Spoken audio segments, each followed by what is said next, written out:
Hey everyone, welcome to the Anarchy Podcast. 99% of traders will never make consistent profits. So why listen to the 99% of advice? On this show, we're going to challenge some of the most hallowed and repeated tenets of trading, and in doing so, set you up to succeed where others fail.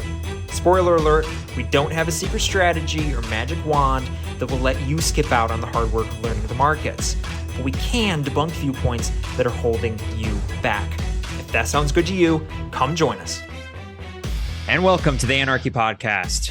Do you ever see videos of traders and wonder if you need 4 monitors and look like you're in NASA mission control to be a successful trader?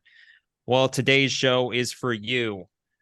Today we're going to talk, we've talked in the last couple episodes about more general stuff. We've talked about what we wish we'd known when we started. We talked in part 2 about the resources that we recommend to get started.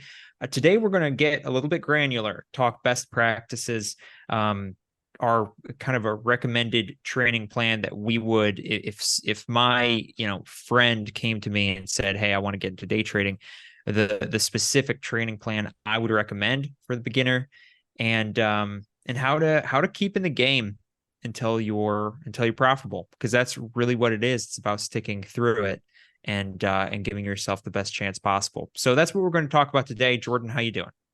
Hey, doing well. Best practices. Oh man, I gotta say, probably not the right person. Best practices. The only reason I've learned this is through the hard way. So I'm hoping that through the discussion today, I can save some people some of the pain that I went through, and from my lack of best practice. Yeah. So if we're talking, so I come to you, I'm new. What's like, if I'm talking, how do I specifically start? I have zero experience. Give me my first month, what my day to day, what you recommend. This isn't, I guess this isn't a specific, hey, perfect strategy, but kind of give a general recommendation of what you think my day to day thing should look like in my first month. Yeah. So in essentially just a couple sentences, here it is. So pick a strategy. Essentially, what I mean by this is pick one resource that you're going to learn from. So pick one. That's it. So pick baby pips. Pick I'm in day trading. So pick one content creator, so to speak. So you're not dealing with contradictions. You're not dealing with confusing yourself by hearing different things. Pick one resource that you're going to study for the next month. So let's say you're going to spend an hour a day reading or listening to that resource. Do that. Then pick your session. And when am I going to trade? It's going to be the same every day. So pick a session, whatever that is. New York session, London session. If you don't know what those mean, you will as you watch your different strategy videos. It just essentially means which time of the day you're going to be trading. And then set aside 2 hours. You got to say, in our opinion, you need to do 2 hours a day, because that means within 2 years, you should be profitable. And if you do, let's say if you did an hour a day, that means it's going to take you twice as long. It's going to take you 4 years. So definitely try to dedicate 2 hours a day, and then pick one rule. That one rule you need to have is your max drawdown. So I'll tell you up front that I don't think when you're beginning trading, put that one rule for yourself that you will never lose more than 1% per day of whatever you're trading, and you will be demo trading. So this first month, I want you trading on day 1, just so you can get the feel of it. You start learning, okay, this is how the market moves. That's how you learn. So you're going to be spending an hour reading, and then an hour trading, or an hour reading and 2 hours trading, preferably. So you're actually getting 2 hours of live trading time. And then you're going to journal all of your trades, saying, I took this trade. This is how I felt when I took it. I took it because I thought this is why I thought it was going to go this way or whatever. And you journal every single trade. You're doing all of that on day 1. And pretty much that's all you need to do to start setting yourself up for success. Levi, feel free to add. Yeah, no, that sounds good to me. I mean, the thing about day trading, which is nice, that we talked about briefly before, is that most people, when they're getting into day trading, they do have 9-to-5 jobs. And so you have to find time to do it. Back when I was learning, I mentioned this before, I would trade the London while we were taking the course with Jordan. I would trade it. I was waking up at like 4 o'clock in the morning. That is maybe you can't keep that up for 2 years, right? But you can trade there's always markets open. You can trade Forex, which is, currency exchanges. Those are open 24/7, well, at least almost 24/7. I guess 24/5. Um, and you can trade all sorts of different things. Find a time that works for you. Do you have a lunch break during work? Trade on your lunch break. Maybe you can trade on your lunch break, or you can trade when you get back home. Trade for 2 hours. Find a time. It's a really big one. Find a time. Be consistent with it, and the 2 hours. Most people can find it. It's not going to be easy. I'm not, 2 hours it's a commitment. 2 hours for 2 years. But if you want to see the results, you're gonna have to do that. I really like that. Diving into the first month and already getting the experience of journaling is big. Yeah, exactly. Completely agreed with you. So after you do all that, let's be honest. So you're reading this stuff. You've got your sessions, your strategy. You've got everything in line. Now, what do you need to actually trade, Levi? Because you're going to go online. There's going to be people saying, "I made $1 million on my phone yesterday." And then you say the next guy saying, "Yeah, I've got my 64 plasma screen TVs set up on my giant wall, and I'm tracking 84 different markets at the same time." Like, what do you think you actually need in order to start trading? Yeah, I have a monitor that I just hook up to my laptop. So I have a laptop and I have a monitor. It's a big monitor that I got from my previous job. But it's nothing crazy. You can get a cheap monitor. You don't need a big monitor. I watch three things. I watch essentially gold. I'll watch the DAX. I'll watch the NAS. But so I'll just watch, two or three markets. You don't need a big monitor.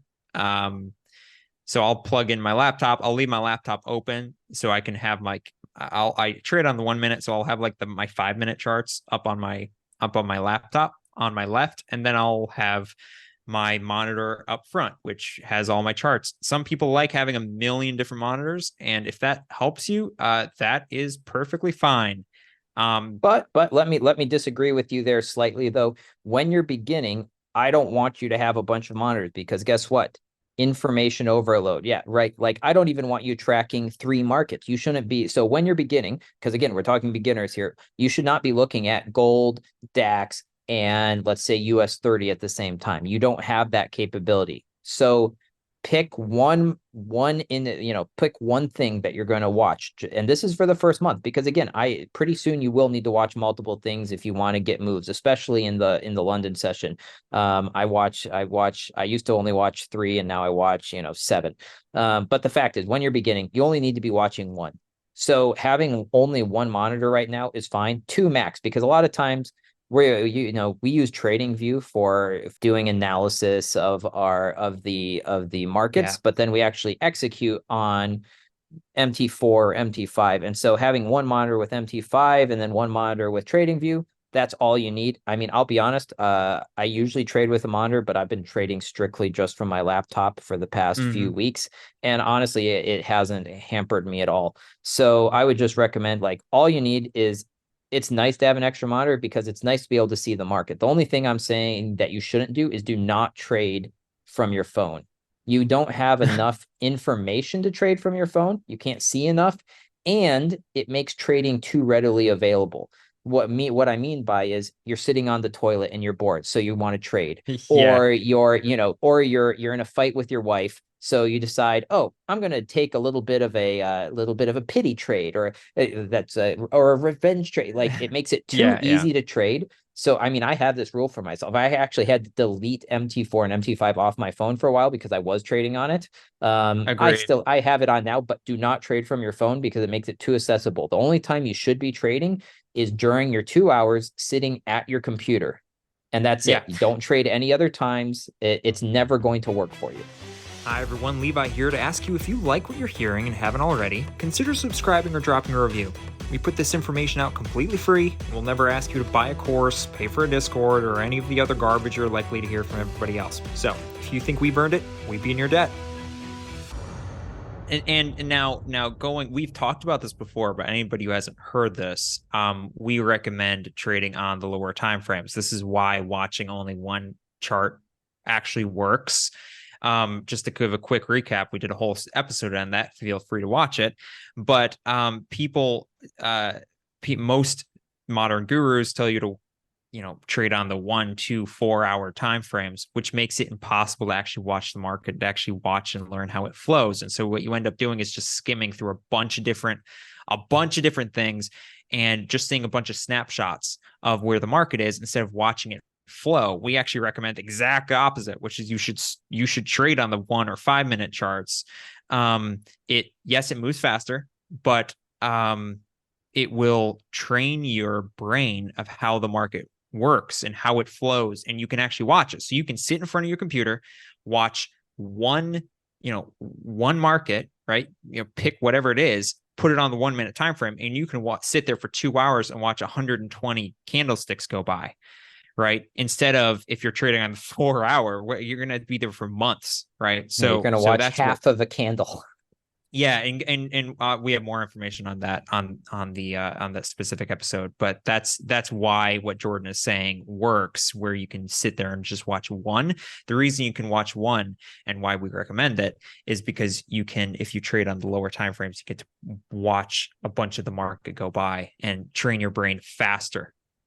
Yeah, exactly. Next thing. Okay, so you've got all that. You've got your computer. It doesn't matter. Laptop.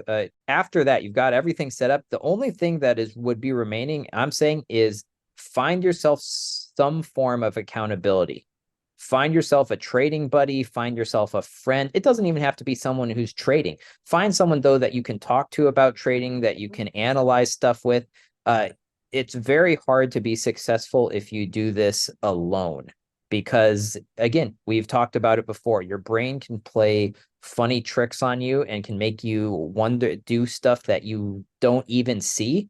And it wants to keep you from feeling pain. So you're not going to be able to actually analyze your trades the way you should. And so having some form of accountability is going to be, not that it's absolutely necessary, but I feel like it will make your trading journey, 20 times easier if you do have someone that you can bounce stuff off of, like a trading buddy.